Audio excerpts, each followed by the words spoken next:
What up, YouTube? I'm Gotcha Jay. This is your home for Gotcha news, analysis, and reviews. Today we got Veronica here in Guardian Tales, and this to me is something that's really interesting, and I'm excited to go over this one. About 90% of you aren't subscribed, so what did I do wrong? That button, guys. Leave a like, do those things that YouTube tells you to do to, get more attention and attraction and things of that. I don't know. If you care, I care, okay? Let's go. So Veronica is very interesting because she is a staff user.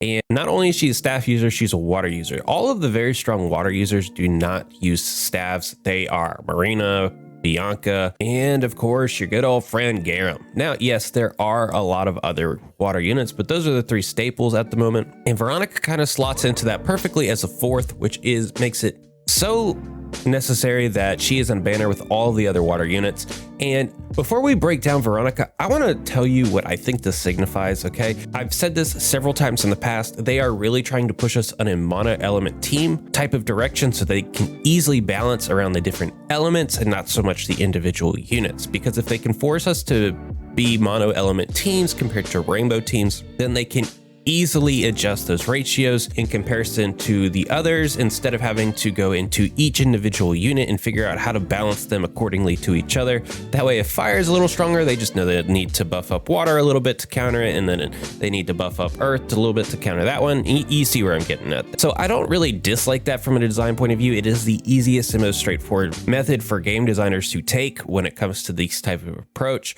It also makes it easier for new players because of the evolutions charge system. So as a vet, I don't really hate it. I do like having thematics and things to work around, but I do also like having my options. Now, push that aside. This is a water element hero that brings to the party 80% skill attack, which is very similar to Bari on the earth side of things. And on Bari, Veronica is not the DPS unit that Bari is. Her normal attack is Archpriestess's Divine Authority. Punishment releases holy power to inflict damage to mid-range enemies. So right there, she's not long range, she's mid-range. Blessing of the Chosen One increases nearby party members' crit hit multiplier by 100% for 4 seconds, which is really the entirety of her kit. When we break this whole thing down, that modifier plus the modifier on her chain skill are the only reasons you would go after her. And because of the way that she interacts with things, it'll be interesting to know what that party range actually is for that modifier to take into effect. She's a mid-range, so theoretically she could be buffing both the front range and the back range if they were in a straight line. But the actual area of effect of that skill is very, very important to her viability moving forward. Speaking of her chain skill inflicts 180% of DPS on target with the Holy Light and increases the entire party's crit hit chance and attack by 30% for 5 seconds. So again, we're going back into crit modifying as her primary benefit to the team. And honestly, guys, it's pretty important that this is also included. You may be looking at it and going, okay, but yeah, so her basic attacks basically just means like her last basic attack in a 2-second animation cycle, the third one that does the most damage. That one actually gives you 100%. So why would I want a chain skill of 30%? Well, you want that because that one is party wide, period. And it's on a 4-second or it's on a 5-second cooldown. So they can then move away from her in anticipation of being able to do that. The interesting thing about the Blessing of the Chosen One is that she's on a 2-second animation cycle, but it gives it for 4 seconds. So theoretically, you could be weaving in and out of Veronica to keep that debuff applied to you. Well, if you aren't having that buff applied to you, if you aren't actually the one piloting Veronica, which there's really no reason for you to be piloting Veronica. She is purely a supportive type utility user only if you factor in death as a utility, which probably should be the ultimate utility. Now, just looking at her other abilities, her other statistics here, she has an attack of 805, a crit hit chance of 5%, which is kind of irrelevant, HP of 25,943, defense of 305, damage reduction of 16, and card slot of 2, which everybody has.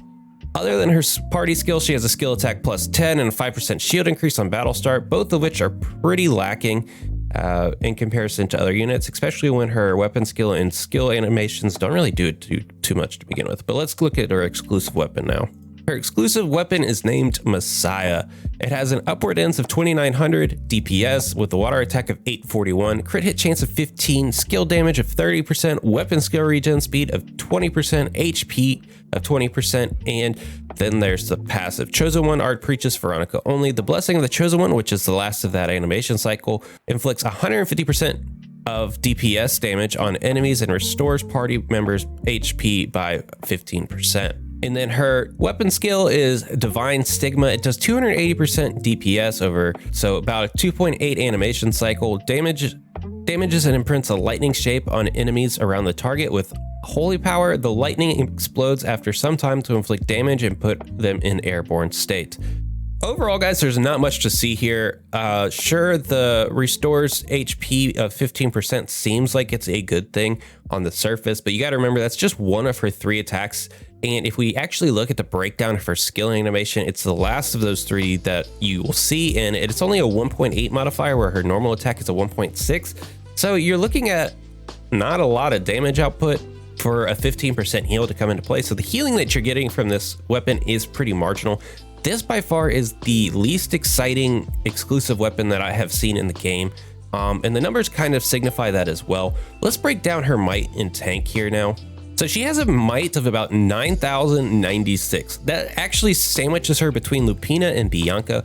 So the 2 other crit modifiers in the game that we have on the unique side, she is put right in between the 2 of them. So if you're looking for how much damage output you can put out there, be thinking about the Lupina Bianca range, which is pretty acceptable considering that you're mainly using them as utility supports for their critical increases only. I think that Lupina's upper end of damage output is definitely stronger and she's easier to play out of the 3 of them. So I still think Lupina is the strongest of the 3, but having Bianca and Veronica on the same team in water units can get a little nutty if we're being honest. And then on the tank side of things is where Veronica really shines. One thing that we didn't really go over was her special ability. So let's go over that now. So her special ability is Recharge Holy Power, increases damage and decreases damage taken by 50% of weapon skill regen speed. So this is actually pretty important to her overall ability. Increases the damage and decreases damage by 50% of weapon regen skill speed. This is really the only reason why you would actually want her weapon, exclusive weapon, is if you plan to use her in the front line as more of your water style tank or as a side piece to Marina. When you actually put some weapon regen on top of her, you can actually get a pretty decent damage reduction and she becomes pretty tanky. Already on the surface without really building into that direction as a whole, she finishes 7th overall. Yeah, 7th overall for being a staff user that you would think would be squishy. She's 7th overall in tanking. At 292,988, that is above Marvin and Lavi. Okay, that is actually ridiculous for what we see on the surface here. She doesn't look like she would be that tanky, but she is. So you need to classify her as such. She actually is a really good complement to Marina in something like a Coliseum. If you were to run these 4 together, I think you would see a lot out of that. You would get 2 critical multipliers between Bianca and Veronica to make Garam absolutely poop insane. And really that's all you're going for, is for Marina to be a menace and Garam to be an absolute beast. If you are not running those 4 together, I don't really see the point in having Veronica, but there is a caveat here. If the game continues to push out this co-op content, I think that Veronica will be someone that you really think to use in your co-op team environments. Think of her alongside someone like Future Knight, and then your 2 teammates are running Bari and Garam, and your 4th teammate is potentially running that Future Knight. Your DPS output is insane, and your actual ability to withstand damage is incredibly high at that point alongside Future Knight. So if you're pairing her around people like that, or maybe instead of like Bari, I think that she could be really, really useful in co-op situations. I think she could be really, really useful as these new co-op arena modes and guild battles and these things come into play. I think that's where she will really begin to shine. So if you're someone that's really thinking of the end game, I think that she's pretty worthwhile to go after from that point of view. Similar to my take on Future Knight, I think that she brings enough to the table to warrant having, and I think that there will be portions of the game where she is very meta reliant and heavily utilized in certain aspects of the game. And then I think in a lot of other areas, she's going to be very lackluster. She's probably not going to do very much in arena, though she is stupid tanky. Her damage output isn't that high. So you could kind of use her as this hybrid type of thing, because her range isn't that long to justify the damage output, and her animations make people have to stand on top of her. So overall, I don't really know how she'll play out in arena. She seems like she would be stomachable, but not like OP or anything. I think you're really using her to pair with Garam. And she could also be kind of nutty pairing her with Bari as well. But guys, that's my take on Veronica. So if you're not a new player, who I would recommend going after Garam first and then Veronica, or a vet who I think you're just using her to stash, I would think that this is a skip for you, especially since I think we still know all of these goddesses and demigods are coming into play here soon that are probably going to have OP abilities and such as season 2 rolls out. So it might be a good time to choose this just board. Peace.